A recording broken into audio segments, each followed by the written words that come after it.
Breanna here with Westwind Counseling and Eating Disorder Recovery Center. And today I'm going to talk about moving from structured eating to more flexible eating.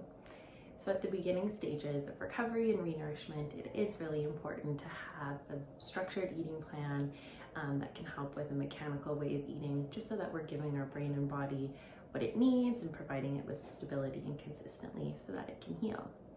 As you progress in recovery, some people find that they want to move to a more flexible way of eating, to start practicing listening to cues and responding to them, and also challenging different ways that the eating disorder might show up.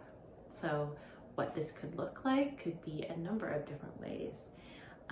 Some people may like to start practicing choosing their own meals and snacks and what that feels like. We may make the eating plan a little bit more general. Maybe we talk about components or parts and focus on that versus really specific ideas. Some people may even start practicing making parts of it optional and seeing, are you able to listen and see if that's something that you need or you want in that moment, and going from there. So this can be very individual and really depends on where someone's at and what they may be looking for. So how do you know if you're ready to move to more flexibility? One of the most important things are you able to nourish yourself appropriately, get enough on a regular basis? If you aren't, it's probably really important to stick to a more mechanical approach just so that we can get that consistency before we move on to more flexibility. Another one could be, are you able to listen and respond to some cues?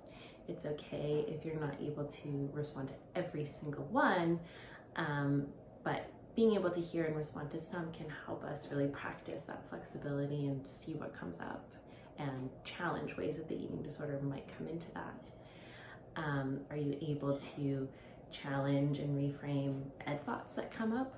Most of the time, of course. It's okay if not every single one, but being more flexible can provide new opportunities, unfortunately, for the eating disorder to get in the way. So if you're able to notice it and challenge it, that can be really key.